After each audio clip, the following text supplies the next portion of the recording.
All right, Summerloud versus Nefarious. Summerloud, the creator of the mod. So if you're just joining, this is HeptaCraft. It's an altered melee multiplayer mod for Legacy of the Void. 7 sub-factions. They're all quite unique and very different from what you're used to in Legacy of the Void. And there's been some basic mechanics that have been changed to really spice up how these games are played. Now, I've never, Nefarious, I haven't cast in any of his games yet of this tournament, so I don't know what we're up against. Summerloud, choosing between Call and Covenant, getting Covenant, a lot of Covenant this time around, and another Swarm, so we've got a Covenant v Swarm, and let's see if this will be a little more interesting than some Zergling run-bys this time. Maybe this will last a little longer. I don't know. What's up, Dimbass? Dimbass checking in from Russia.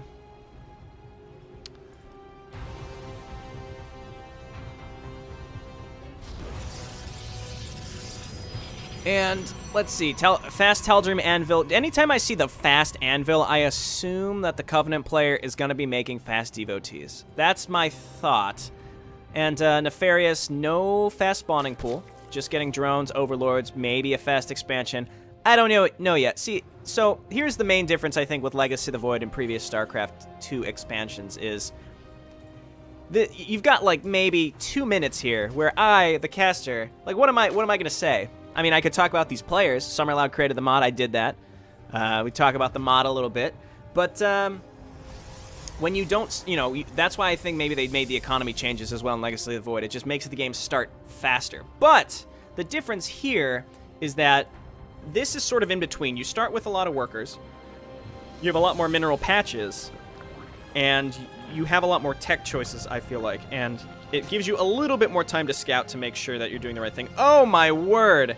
Summerloud building building a devotee right on the edge here, and we'll see. It'd be really funny if it spawns on the top, but I don't think so. We've got our little flyer helper on the ground showing it'll be on the ground, so this is going to spawn in just the right place. That's going to give him a huge movement advantage. Is he going to run right by this overlord? This is the question. Will the overlord see it?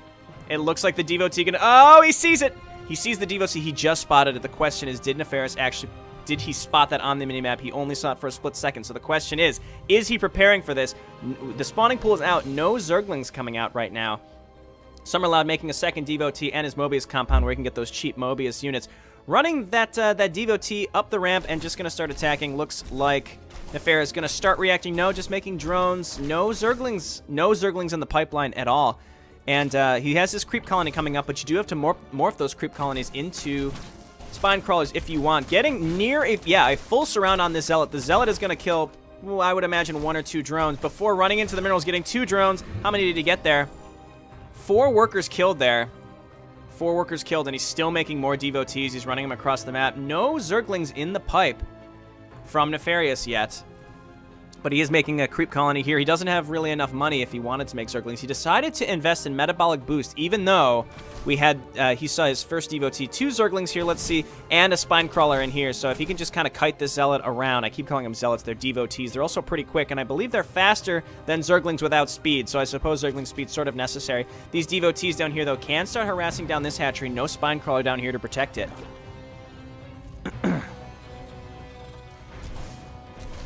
And, oh dear, a missile battery coming down. A proxy missile battery from Summerloud. These can attack ground. These are not missile turrets, they're missile batteries. And these DOTs can outrun the Zerglings. I feel like this is a little dirty, but it's a totally legit tactic. It's kind of like a semi-cannon rush. And actually, that's actually quite interesting. It's not a cannon rush, and you don't need a pylon to power it. So you throw down these missile batteries, and they can attack ground. He's going to try to get that SCV. Oh! Just in time! Killing the SCV, stopping that missile battery. That missile battery almost would have definitely spelled the end.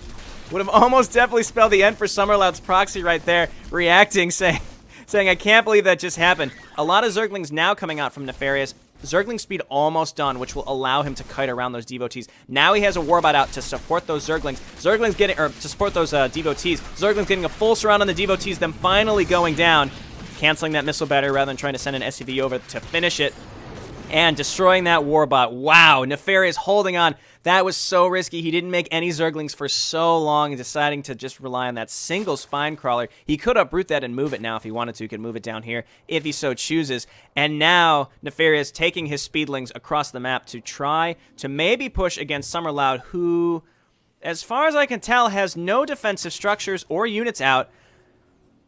And he does have some Raptor here, which he can use to leap up the cliffs. And there he goes. He leaps past the buildings using that leap ability. And now he's inside the base. Summerloud pulling his Mobius SCV is going to try to repel this because he has no units. He threw a lot of money into those devotees and now can't quite do anything. Taking down a Mobius magazine, which does not allow Summerloud to make any units until he loses. He's losing SCVs now, which is freeing up supply. He does have 2 Warbots out. And keep in mind, these can shoot while moving.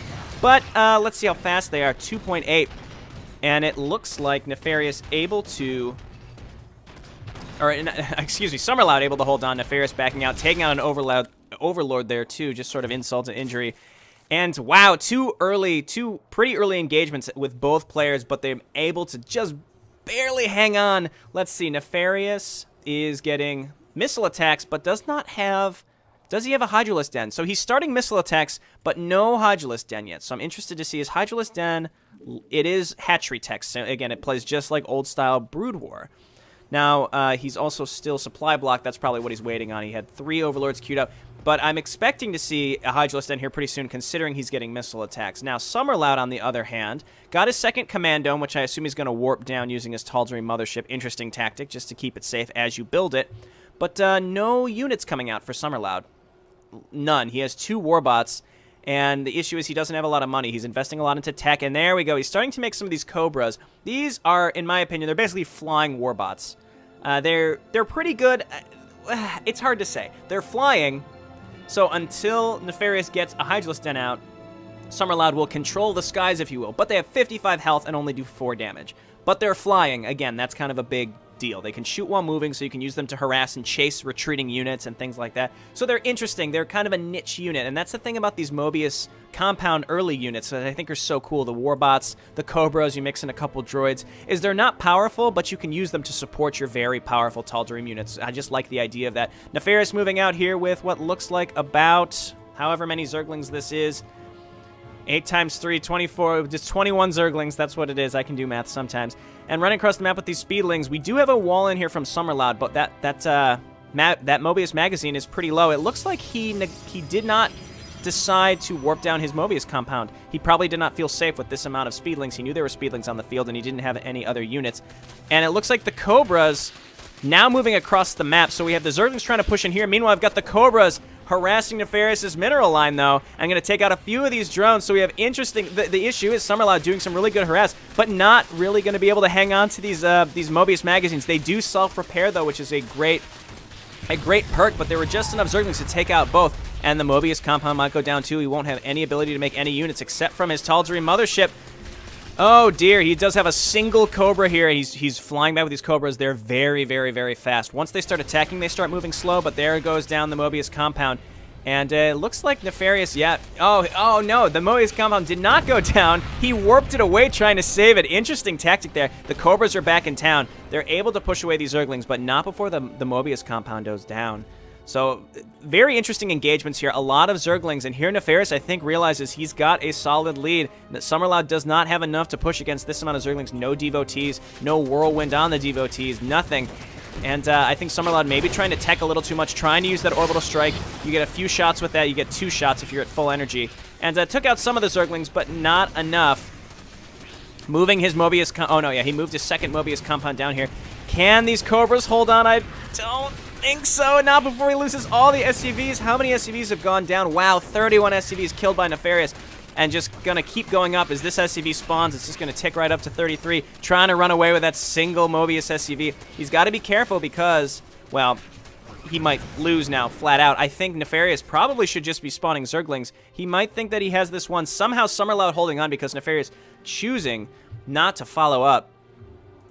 But Summerloud having 0 workers right now.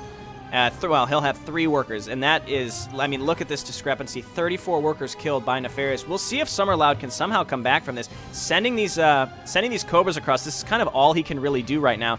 Trying to send these Cobras across to even the scores, but now there are Hydralisks out, and these Hydralisks are what Nefarious needs to push away these Cobras. They are very, very fast. They don't do a lot of damage, and Nefarious trying to throw down some creep colonies here.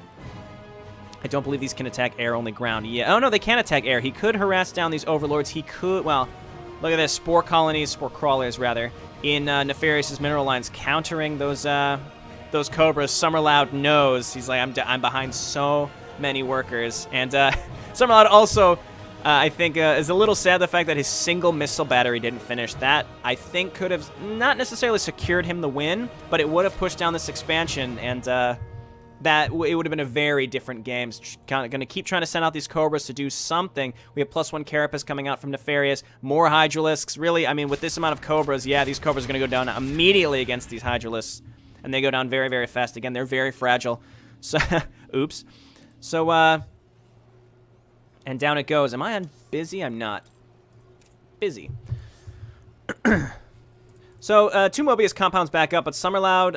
Let's check the income right now. Somehow, he's only at half the income of Nefarious. I would have expected him to be lower than that, and he's slowly catching up. He is setting up missile batteries because he does know that if Nefarious pushes now, he's in big, big trouble. Here comes the Hydralisk. 1 missile battery probably will not be enough. Down goes the missile battery. Those are pretty fragile, and that orbital strike is cool. He does have another one he might be able to take out. No, and he GG's. He GG's. Boom. So maybe 1 more orbital strike could have helped, but I don't think it would have been enough. He did not have enough units. The fact all those workers went down, I was saying earlier, worker harassment is still important in HeptaCraft, but not as game-ending. In this case, when you have a discrepancy of like 30 workers killed, that is near game-ending. Summerloud just couldn't catch up with the income. And the issue when you get behind an income, you have to dump your money into units to make sure you stay alive, which means you can't tech up. The other player techs up, and you lose, which is kind of what happened there. We saw that Nefarious was able to get enough Hydralisks, which are, you know, T1.5, and that sort of hurt stuff. Alrighty, so